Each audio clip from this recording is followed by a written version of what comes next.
Hey there, everybody, and welcome to today's presentation on 10 strategies to address the child mental health crisis. I'm your host, Dr. Elise Snipes.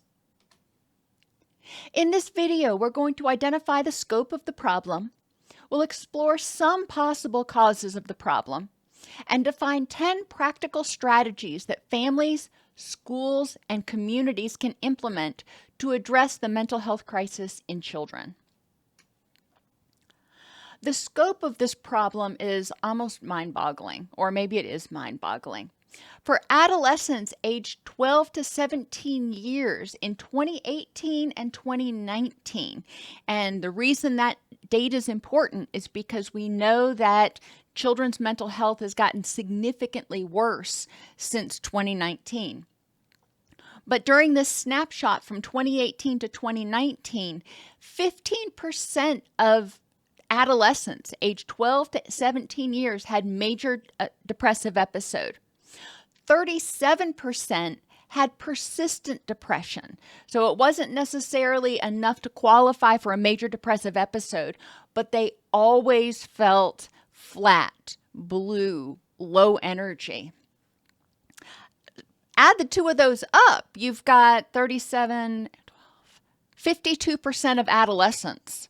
That's more than half of adolescents experienced depression in the past year. 5% had a substance use disorder. So 1 in 20 adolescents aged 12 to 17 years qualify for a diagnosis of a substance use disorder. And 19%, or approximately 1 in 5, seriously considered attempting suicide. Just let that sink in and let your heart break for a minute. Suicide for kids over the age of 10 increased by 20% from 2019 to 2020. I told you the stats are getting worse, not better. In 2021, 10% of youth, that's 1 out of every 10 of youth between the ages of 12 and 17 had at least one major depressive episode. So we are seeing that a lot of youth that are in our schools, that are in our world, are really, really struggling right now. Why? Just why? And there are a lot of reasons, and I'm not going to cover all of them here, but I think there are some major factors that we can look at and start figuring out how can we address these things in order to improve the likelihood that our children can grow up happy and healthy. So first one is, the cause in general is trauma. And it can come from abuse due to caregiver stress. We've seen an increase in physical abuse, but we've also seen an increase in verbal abuse. And a lot of times verbal abuse does not get reported, but it exists. There's also abuse from peers in real life and online. Now, more than any other time in history, youth are constantly plugged in, and their peers can be bullying to them 24 hours a day, 7 days a week. There is no place that they can go and kind of get away from it. And you may think, well, just turn it off. Sounds great, but the youth is thinking in their mind, well, if I'm not aware of what's being posted, I can't respond to it. I can't defend myself. So they are regularly struggling with this whole FOMO, and it's not necessarily FOMO for good things, fear of missing out on something positive or a party or something. It could be fear of missing out on an opportunity to defend myself. They are regularly, if not constantly, feeling unsafe. They're waiting for the next troll to come along. They may experience neglect due to caregiver stress. And in this video, I use the term caregiver very broadly. That is anyone who interacts with children, whether it's a daycare provider, a teacher, a coach, or what I'll call a primary caregiver. And that is the person that the youth lives with. It could be a a foster parent, a parent, a guardian, a grandparent, whomever. But caregivers are exactly what the word sounds like: anyone who is charged with providing care to these children. Anxiety and depression due to caregiver modeling. And what do I mean by that? I mean that a lot of caregivers are under a ton of stress right now and experiencing a lot of depression, a lot of anxiety. And when children see that, they don't feel safe. They don't feel like they know what to do. Their caregiver is having difficulty struggling or difficulty coping with life. So, oh my gosh, how am I, a child, supposed to cope with life? If my caregiver is feeling unsafe, then oh my gosh, I must be unsafe. So the child picks up on it. There's near constant gaslighting from both sides, from every direction.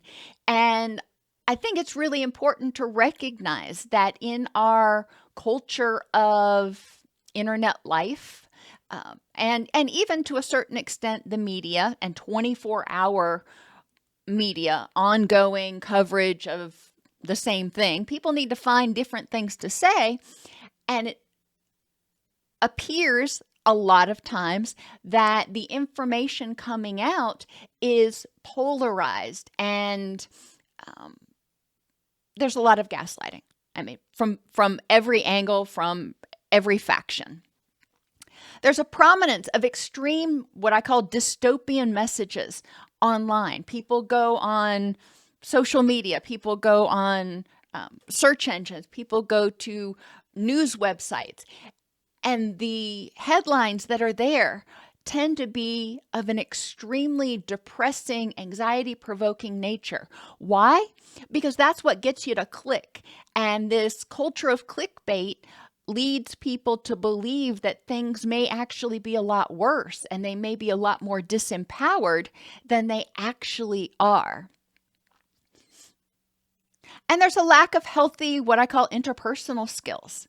What I've seen in my children's generation, I have children that are adolescents right now and one young adult, and they have interacted so much through text that they've lost the ability to really effectively read nonverbals. They've, in many cases, developed a lot of social anxiety because they don't know how to interact in real life anymore. So when they have to go to jobs, when they have to go to interviews, when they go out together, if they haven't been doing a lot of that, there's a whole lot of anxiety that goes along with that.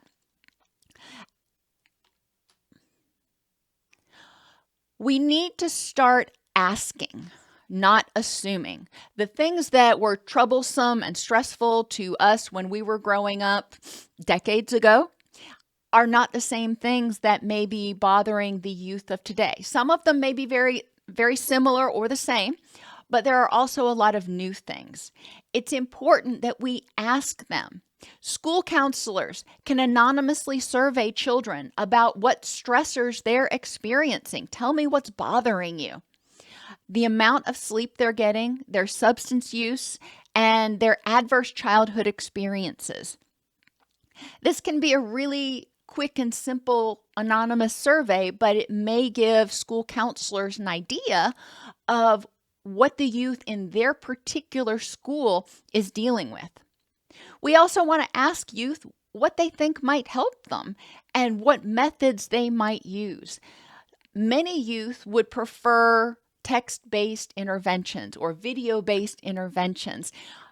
Most youth that are interviewed now seem to not prefer in real life groups. They don't want to go to a face-to-face group therapy session. Back in my day, they didn't want to do it either, but it's even more so now. So we need to ask them, what methods might you use to access services and what services would be helpful?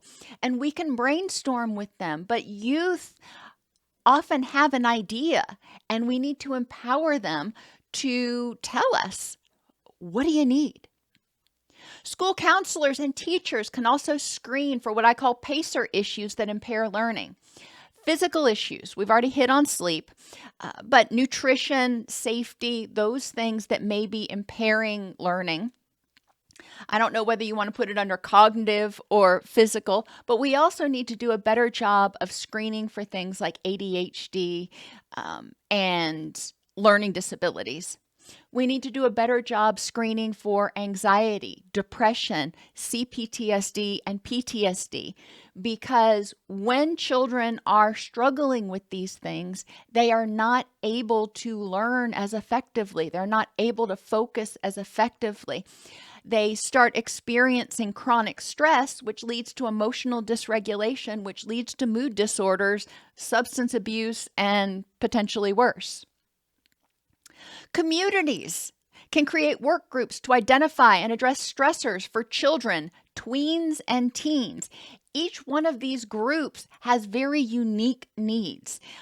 Obviously, a 5-year-old is going to have difficulty articulating what's causing them stress and what would help them. That's where we get parents involved or caregivers involved. Tweens do have the ability to articulate a lot of things, and teens as well. When I say communities, this can be at community centers. This can be if you live in a neighborhood. This can be if you live in an apartment complex or a condo association where interested adults, leaders in that particular community can spearhead a work group to identify what can we do in this community to address the stressors and create connection between the youth and the community and the youth and the resources they need. And primary caregivers need to talk with their children and elicit full sentence responses. If you say, "Hey, Sally, how was your day?" and Sally says, "Fine," nah, that doesn't quite get it, because fine covers a whole host of problems. It's important that caregivers actually stop and engage with the youth. It doesn't have to be for a long period of time, but engage with the youth for a brief period, ideally making eye contact, but if not, however you do it, and really talk to the child. How was your day today? What was the best thing that happened? What was the worst thing that happened? Is there anything that is stressing you out that's coming up?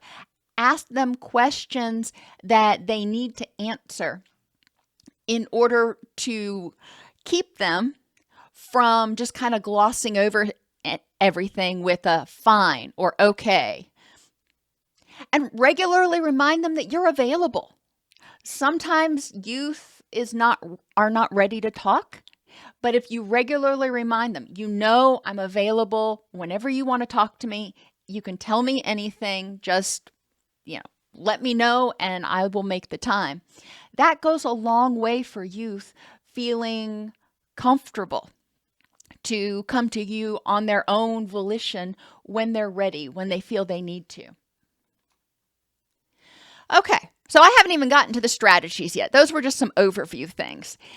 Strategy 1, and I'm going to spend a fair amount of time on this because a lot of people minimize when I say sleep is important. Sleep hygiene is important, and it really makes a huge difference in the mood, the learning ability, as well as the emotional regulation ability of people, and especially youth.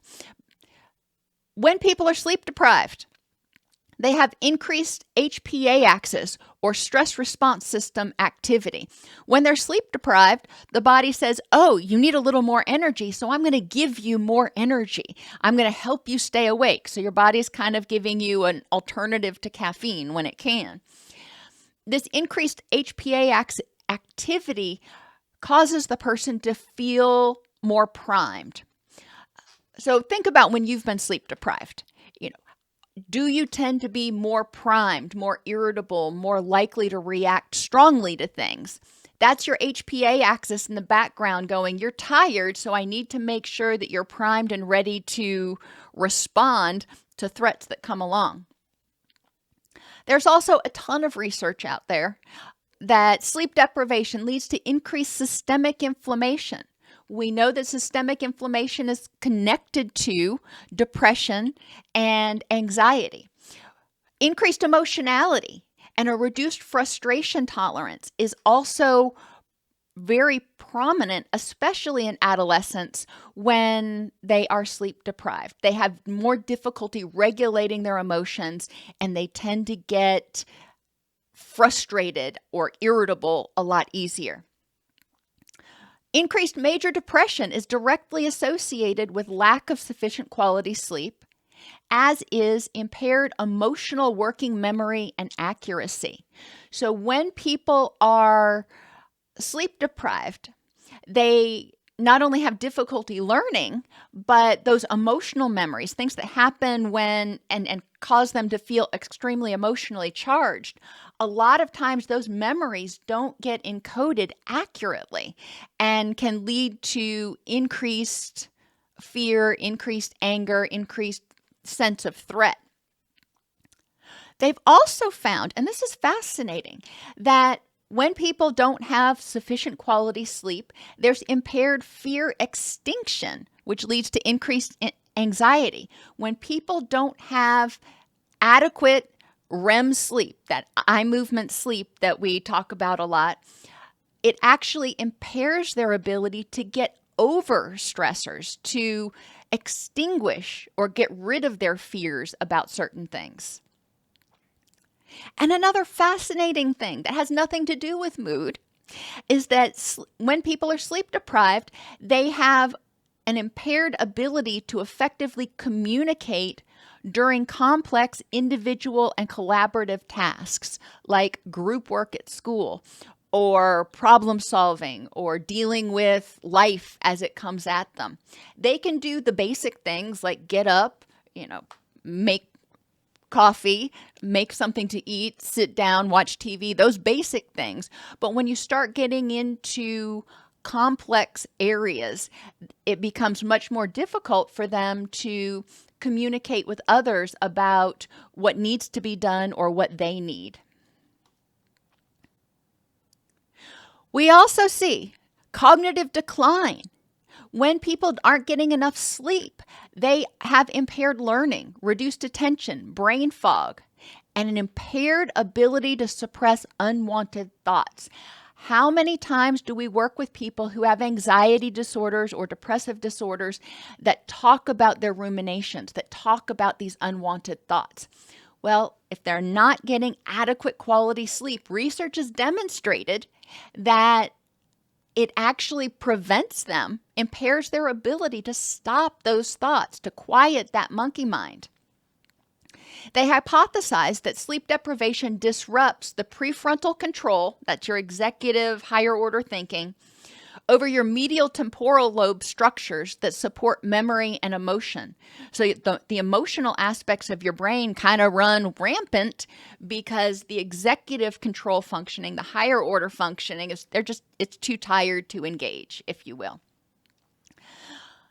Why am I bringing this up?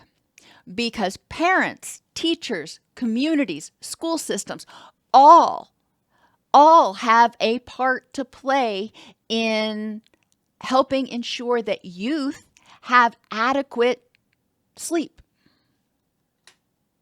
Sleep quantity, 9 to 11 hours until high school. If you work with a child who is 13 or younger, not in high school yet, they need 9 to 11 hours of sleep a night. I don't think any, or definitely not many students get that.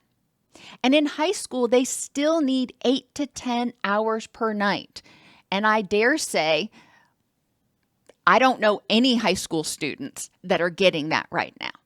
That is a huge problem. We are creating an environment that promotes mental illness, that promotes problems in communicating, that promotes emotional dysregulation. What can we do? We need to help them learn about how to set their circadian rhythms. We need to help them prioritize sleep. We need to help educate them about sleep hygiene, including light exposure and blue light exposure, especially 2 hours before bed. Maintaining relatively stable schedules. Avoiding stressors like social media, games, video games, and even homework right before bed. If they start doing homework and they start getting frustrated, then they're going to have a much harder time getting to sleep than if they had spent 30 minutes trying to do something that was helping them relax and get into that state where they're ready to sleep. They need relaxation and decompression time throughout the day, but definitely before sleep. They need to cut back on the caffeine within ideally 12, but definitely 8 hours before bed. And we need to address noise issues that may be keeping them up, whether it's your noisy neighbors or your dogs that are barking half the night, whatever it is, noise issues that keep them up, and their sense of safety. And I mentioned earlier that youth have a hard time feeling safe anywhere anymore. Even if they feel safe from physical harm in their own bed, they may not feel safe while they're laying in that bed because their social media profiles, their online life could be, quote, attacked at any time. And I don't know how to solve this problem. And I'm hoping in the discussion we have after this premiere that we can brainstorm some ideas. But a lot of youth are constantly dreading, what is somebody going to say about me online? What is somebody going to do to me online? Interventions, caregivers, we need to model sleep hygiene.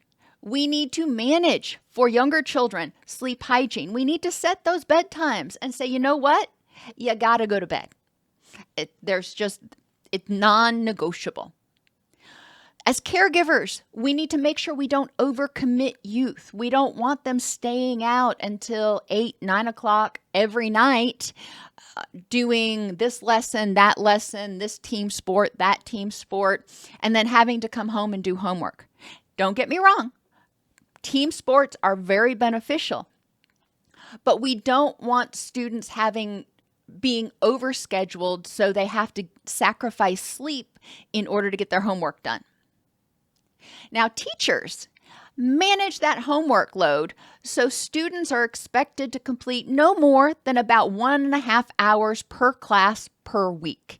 And what I've seen, both at the primary school level, the high school level, and the college level, is it's about 3 or 4 times that right now. A lot of students have an hour or more of homework per night, per class. And that is just not manageable. It's just not doable. We need to start examining what is the student getting out of this homework? What is our goal for this student doing this activity? And how can we teach more efficiently? Can they have a chapter to read and 10 questions to do? Sure. But that's an hour and a half, and that should be per week. So we need to really examine and clarify our goals for learning. What is it that they need to learn? How can we do it most efficiently, most effectively for the student? If they're staying up until 11 o'clock or 12 o'clock doing homework and only getting 4 hours of sleep, guess what?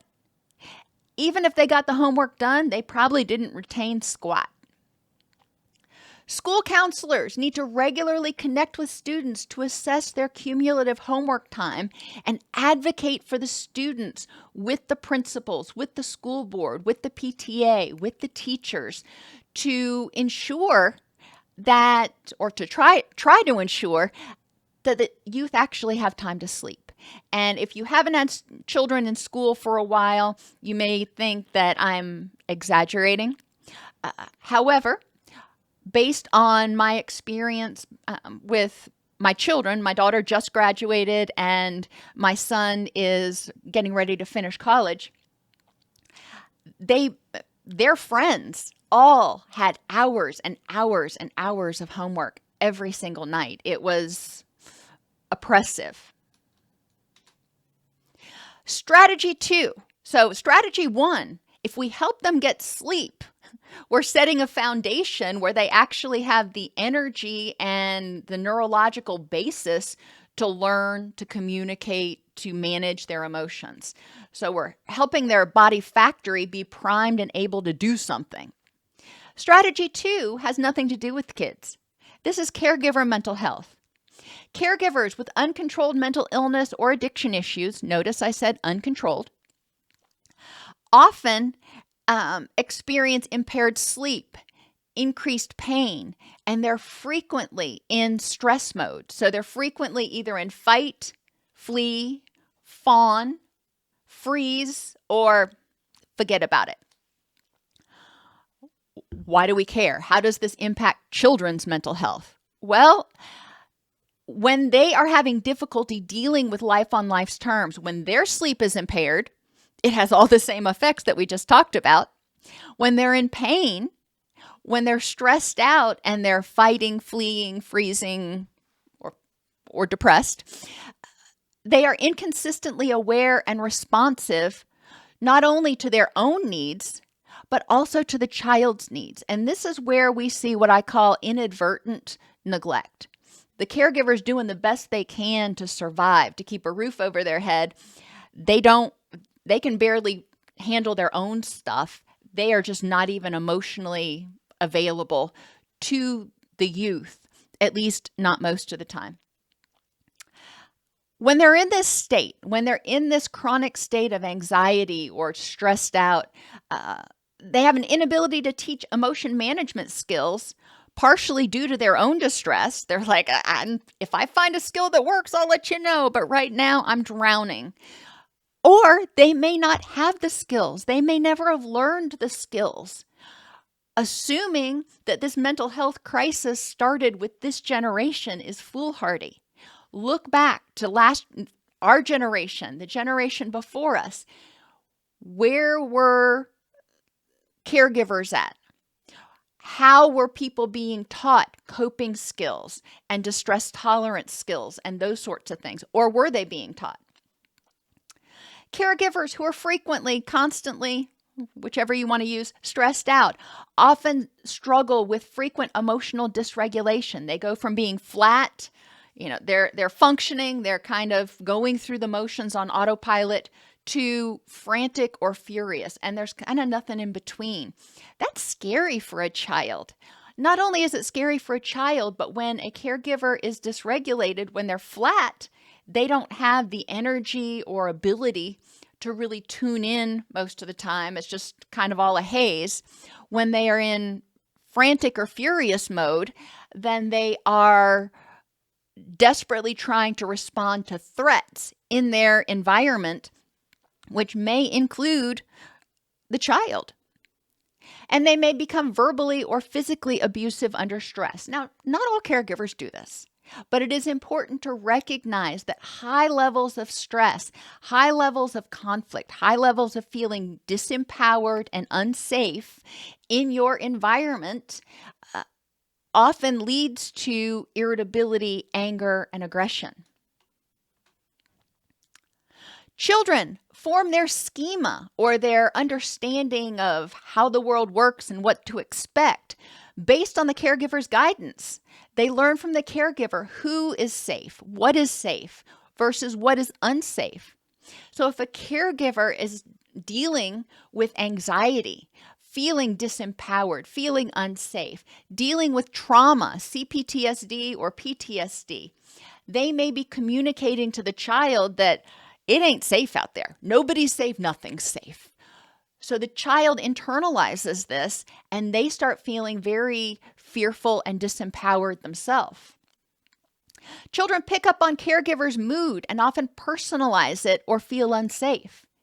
Like I just mentioned, if the caregiver is feeling unsafe and disempowered, if they're feeling traumatized, then the child is likely going to feel similarly unsafe and disempowered. If my caregiver who's supposed to, protect me can't handle this or is struggling, I'm screwed.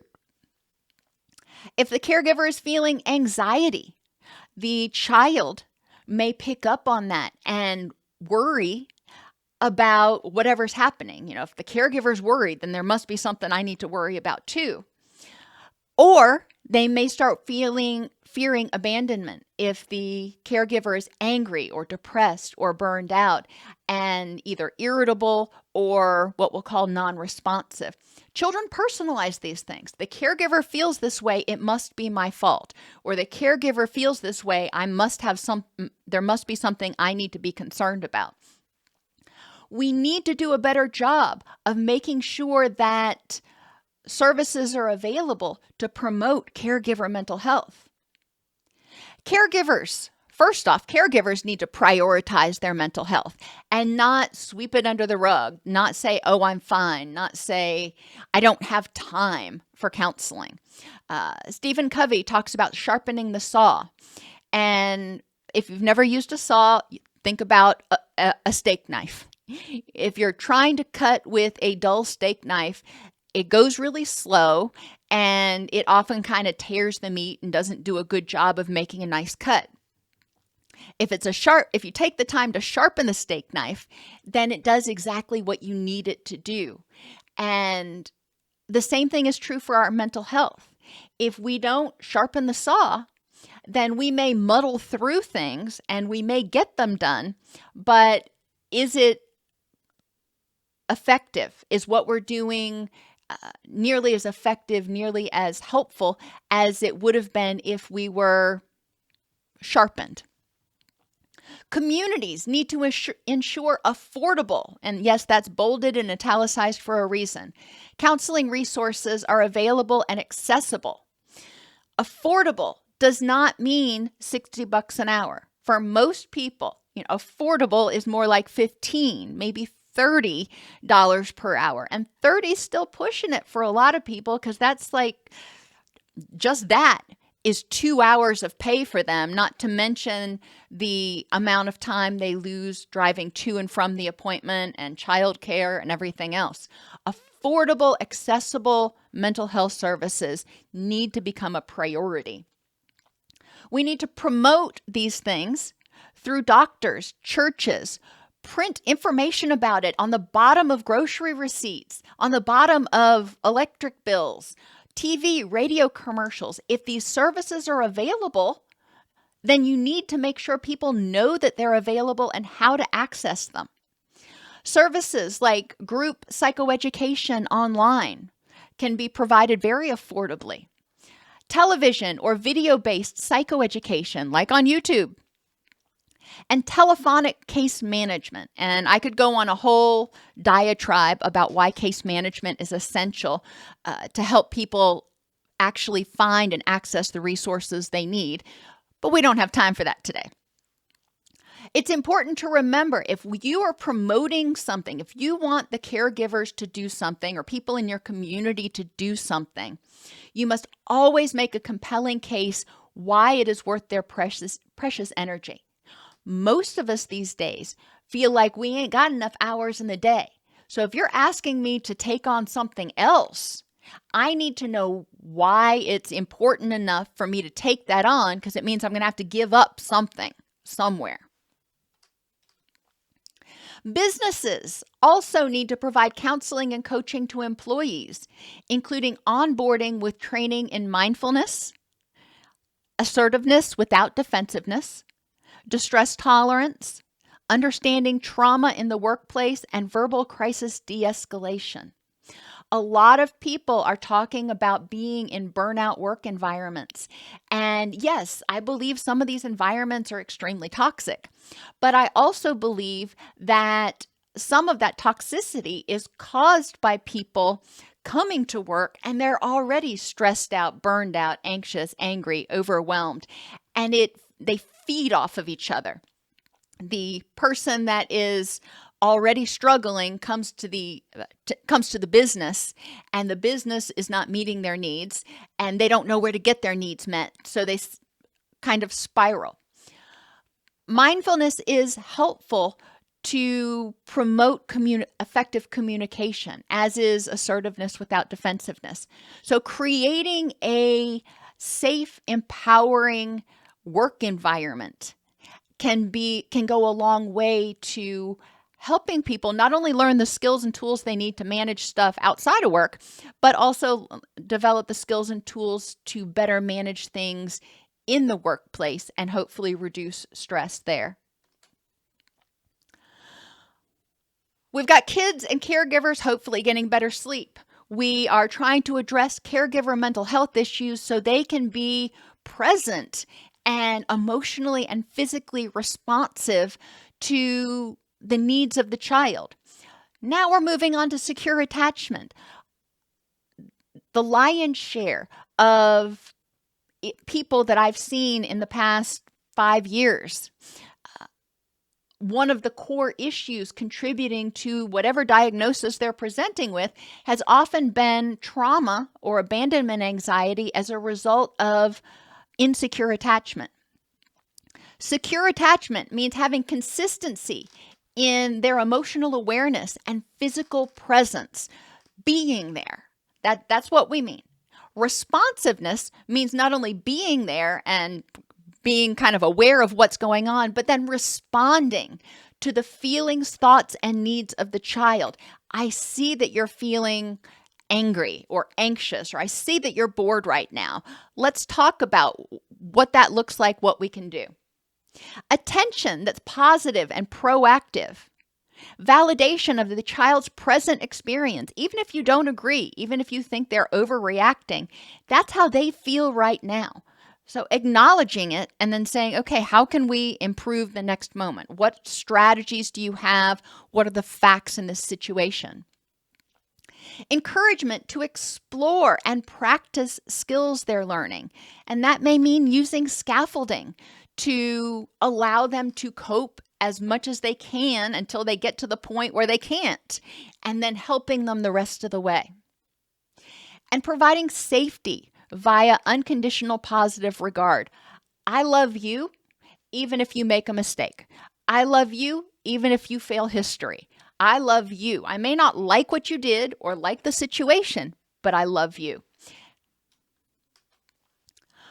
Interventions for primary caregivers, teachers, including daycare teachers, coaches, counselors.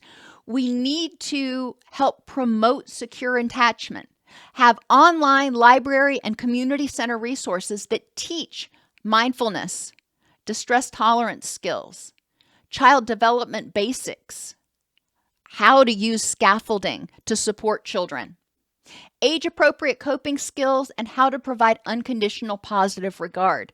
If we have these resources out there for caregivers, teachers, coaches, counselors, then we have an army of people, if you will, who have been provided the resources and tools to promote secure attachment and to support youth. Strategy 4 is mindfulness. We need to help people, but especially youth, start becoming mindful of their own feelings, thoughts, wants, and needs. A lot of times children are not asked to check in with themselves. They just kind of sit with this icky feeling, or they don't have words to put to it. We need to help them develop that emotional vocabulary to become mindful of what it is and what their needs are, and then we'll get to learning how to communicate that in a minute. They also need to start becoming mindful of other people's feelings and needs. Empathy is huge, helping people empathize and recognize that, okay, this person's upset right now. It may not be all about me. Right now, let me just empathize and be mindful that this person is feeling angry or scared. They need to be mindful of their own impact on other people. And this is sort of a trauma-informed perspective, recognizing that maybe they did do something that caused this person to get angry, but maybe the person got angry because it triggered a trauma memory for them. It's not you didn't intend to harm them, but what you did triggered a trauma memory, so now they're reacting from that place. It can go so far if people start recognizing, depersonalizing things, and getting curious about the reactions in themselves and others. Why am I feeling this way? What's going on right now in this particular situation? And, is it something about the now, or is it something that's being triggered from the past? And then just mindfulness of the present moment. What do they see, hear, smell? What's going on right now? Not worrying about, tryouts next week, or what's going to happen this weekend, or what happened last weekend, but what's going on right now? What's going on right in front of you? Interventions. We can use video, audio, and text-based lessons. And I encourage you to make PDFs available on library websites to teach youth mindfulness strategies. You can have optional, what I call municipal push notifications. I'm signed up on our city's website to get push notifications about upcoming city meetings and events and stuff. Well, we could just as easily add in a push notification every day to remember people to check in with themselves for mindfulness. They can unsubscribe from it. They don't have to subscribe to it. But if they want that push notification, then it's there. During the school day, before class changes, for example, or at defined periods during the school day, having a mindfulness reminder where students are told over the loudspeaker, we're going to take 1 minute and do a mindfulness check-in and give them 1 minute to check in with themselves. Some teachers already do that in their classes, which is fabulous. Strategy 5, emotional awareness. We need to help youth start developing that emotional vocabulary and understand what emotions are. They're not scary. Anger is there for a reason. Anger and anxiety, fight or flee, they're part of your stress response. It's your body's smoke alarm that tells you there might be a threat and gives you energy to check it out. When you feel angry or anxious, it doesn't necessarily mean there is a threat. And it's important for students to recognize, or youth to recognize that. It's important for youth to recognize what triggers anger and anxiety and depression and confusion for them. So they can, when they're mindful, they can more effectively intervene early. But right now, on this one, we're just talking about learning about emotions so they're not so scary. So youth can start identifying them, putting words to them and saying, I feel this way. All right, I feel this way. Why? And what response options do I have? But I also have on here curiosity, happiness, safety, and empowerment. It's important for youth to be able to identify the positives too. If I'm feeling anxious, that may mean I feel unsafe and disempowered. So what can I do to trigger feelings to help myself feel safe and empowered? And encourage them to think about it. That's how they can start identifying what their needs might be in the moment. Interventions for emotional awareness. Show me is what I call it. Have young children show you what something looks like. What does anger look like? What does fear look like? What does happiness look like? You can have youth identify the emotion in TV characters and guess about triggers. So just let them watch a particular show that may be popular and pause it occasionally and say, all right, what emotion might that person be feeling and why? Identify 3 times that you have felt, and identify the emotion. Identify 3 times you felt anger and what caused it. So encourage youth to look backwards and identify, what makes me feel angry. If you wanted to fill in the emotion, what could you do? If you wanted to feel empowered, if you wanted to feel curious or motivated, what could you do? Do a collage to show the emotion. What does anger look like? What does curiosity look like? Older children can write a story about someone experiencing the emotion and how they effectively coped.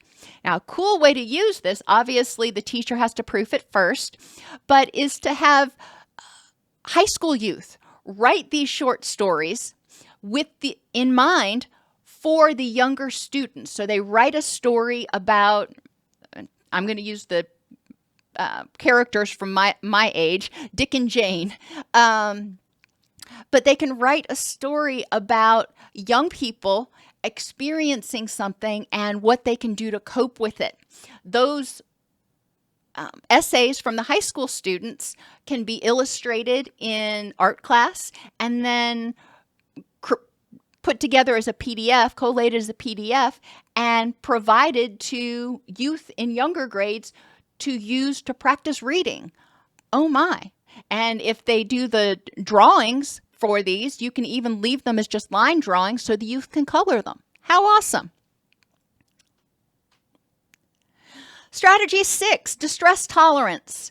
When we talk about distress tolerance, and I have a lot of videos on that, but it's important because a lot of youth, when children are up until the age of 25 or so, when your brain finally finishes developing, your prefrontal cortex is not fully developed. The emotional part of your brain tends to be more powerful. So adolescents especially may feel more overwhelmed by their emotions. Distress tolerance skills helps them learn that they can sit with these emotions and it won't overpower them. It won't destroy them. It won't completely suffocate them. Distress tolerance is not about avoiding feelings. It's about tolerating them until that adrenaline and all those other chemicals kind of dissipate a little bit and they can get into their wise mind. So thoughts that are tolerant of the distress. I can do this. This really sucks, but it'll be over in a minute. Whatever thoughts they want to have. And encouraging thoughts. You've got this. You're lovable. Even if you don't win, at least you tried. Whatever words, distress tolerant thoughts they want. And I encourage them to write them down. They're not going to have a lot of luck thinking of distress tolerant thoughts when they're steeped in distress. Activities, unhooking from the feeling. I'm having the feeling that I'm angry. I'm having the feeling that I'm depressed. I'm having the thought that I'm a failure. This is something you have. You have and you hold. Now, what you do with it is your choice. Instead of saying, I am angry, I am a failure, which is part of you. And, how do you get rid of that? So if you're unhooking and you're holding it, breathing, slow breathing, inhale for 4, hold for 4, exhale for 4, hold for 4. Do that a couple times can help. Grounding, 5 things you see, 4 things you hear, 3 things you smell, 2 things you feel, and maybe 1 thing you taste. Encouraging people to just turn their attention to the present moment. Get out of their head and into the moment. Hugs, and I've mentioned this in a few of my others, and I don't mean necessarily from other people, although with small children that they may ask for a hug, and that's cool. But they can also give themselves a hug. Wrap one arm around the rib cage, and the other arm grabs onto the opposing shoulder, and just squeezing. And, some people will do this and rock. It helps them feel calm. It releases oxytocin. It can actually help trigger the vagus nerve and the relaxation response. And some people like journaling. Guided imagery, envisioning themselves successfully getting through whatever this is, or envisioning themselves enduring it, getting through it, not being overcome by it. Or envisioning something that would help them feel safe in the moment, whether it is a guardian angel or a bubble or a superhero that's at their back, whatever it is for them. And sensations, splashing cool water on your face. Wall sits are very helpful at school because you can go into the bathroom, go into the stall, close the door, and then lean up against the wall of the bathroom stall and slide down until your thighs are parallel with the ground. and hold that. So you're kind of sitting like you're in an imaginary chair. That gets very painful very quickly, but it also turns your attention to what you're doing, and it gets your mind from out of your head down to your legs. Some people will snap a rubber band, not my favorite activity. And for some people, absence can also be helpful when they feel they're in distress, when they feel overwhelmed. Sometimes they just need to get somewhere that is quiet, where they don't have visual stimulation, where they don't have noise. They just need absence. Interventions for youth. We can put posters on the walls at school that remind them of these skills. In art, or we can have them do these as lessons. In art class, with handwriting, they can practice tracing different words that are distress tolerant, or through storytelling. They can have proactive and reflective discussion with caregivers, where the caregiver says, I know you felt anxious about that test. I know you feel anxious about that test tomorrow. What things can you do to manage that anxiety? So proactively helping youth figure out what they can do, and maybe more specifically, what their fears are. Caregiver and reflective. When that happened, you got really mad and screamed at him. What could you have done differently? Not criticizing the youth, but saying, okay, you made a less than optimal choice. What could you have done differently, and what will you do differently in the future instead of screaming at somebody? And caregivers, model distress tolerance. Talk about, today I got upset when this happened at work and I had to go outside and take a walk around the building. That shares with youth that, number one, you struggle too, but these tools do work. See, this is what I did. It worked for me. We're great. Strategy 7, hardiness. Encourage children of all ages to define a rich and meaningful life. What do they need to be happy? What makes them happy? Create a collage. When things start going badly, then you can look at that collage and say, okay, these are all the things that are important to you. Which ones are still going well? And then which ones are not going so well? So it gives a visual perspective. Control. Once you've done that, figuring out, okay, the things that are not in your control, what can you do to address the situation? Can you turn it off? Can you let it go? Can you assertively confront it? Maybe there's nothing you can do to address the situation. So what can you do to control or address your reaction to the situation? And then finally, challenge. Encourage the youth to just brainstorm ways that anybody could resolve this. So they're viewing it instead of a barrier. This thing is here and I can't do anything about it. Encouraging them to view it as a challenge. How could I creatively address this? Helping people identify the rich and meaningful life for characters in a story and apply the hardiness principles can be helpful. Reading through a story saying, okay, what was important for Tom in his rich and meaningful life, and how many of those things are going well for him? Review the rich and meaningful life collage for the child and help them gain perspective. Another tool you can use is to create a balance, which with a hanger, hang it on a door handle. Tie a cup to either end of it. So you've got a little makeshift scale, a little makeshift balance.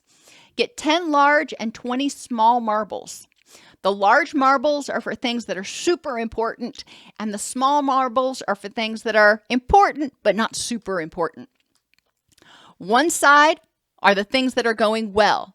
So they put marbles in representing the things that are going well. And the other side, things that are not going so well. And ideally, we want to see the going well side to be a lot heavier than the not going well side. Strategy 8, boundary setting. And I know I'm running short on time here.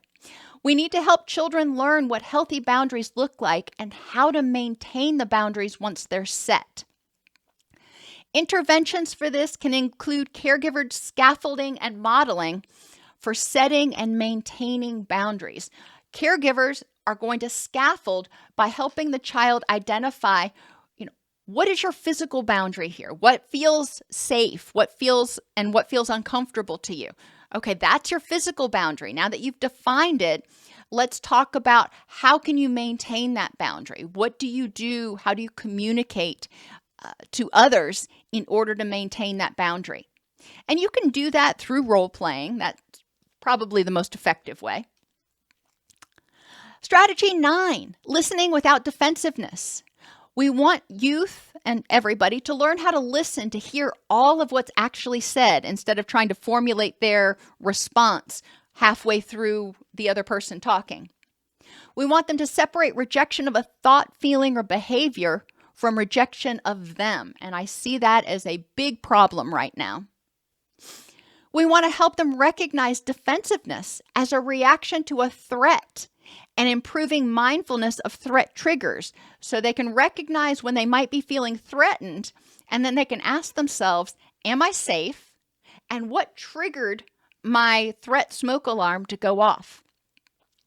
And then the ability to use distress tolerance to get into their wise mind. For this, the best way to learn how to listen without defensiveness is role-playing and or debating or arguing the opposite point of view.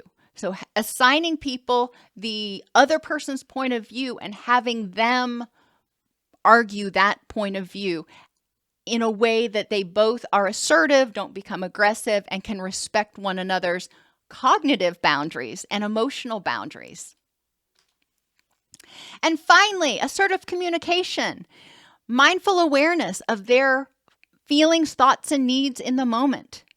Using I statements that respect other people's feelings, thoughts, and needs, not using the you should do this or I should have done that.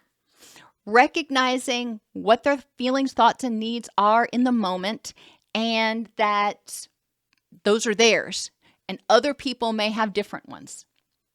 We want to make sure that youth have safe places to practice assertiveness and provide scaffolding when necessary. When they start to become more aggressive, using shoulds, providing unauthorized or unwanted advice, we're able to gently redirect them and help them step back and start respecting that other person's boundary again.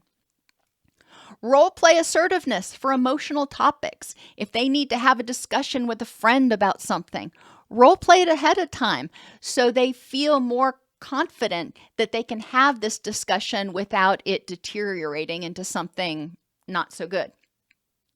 And providing caregiver encouragement of assertive communication, regularly eliciting from youth, what are your thoughts on current events? What are your thoughts on moving or where we're going on vacation?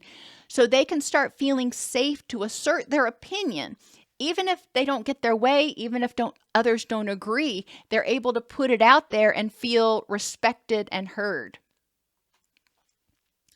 Today's youth are bombarded by stressors like no other time in history. The caregivers are often exhausted and overwhelmed. Annually, 10.5% of adults experience depression, 4% have diagnosable PTSD, and 22% of adults that are in the age where they're probably raising children, 22% of them have a diagnosable anxiety disorder. So we're not talking about just run-of-the-mill stress. We are talking about clinical mental health issues. Caregivers with uncontrolled mental health issues often struggle to form secure attachments with their children. Lack of secure attachments prevents children from developing a sense of safety and trust in their environment if they don't feel like their caregivers got it or got their back. Emotion management. Kids don't know how to label these feelings, which is why we need to be present and help them start labeling them early on so they can start connecting what this feels like with a word. Cognitive processing to address those cognitive distortions that may contribute to them feeling less safe and empowered. Problem solving, boundary setting, communication skills are also learned through secure attachments, where the caregiver is being responsive and sitting with the child and saying, okay, how can we solve this? What are your thoughts? And I'll tell you my thoughts. So we share our thoughts, but we respect each other's boundaries, and we're communicating assertively. All of this helps a child develop a sense of competence in managing their emotions, relationships, and achieving goals. And it helps them develop self-esteem because they start feeling like they're important, that their caregiver wants to take time to interact with them. They start feeling competent and safe and efficacious within their own skin.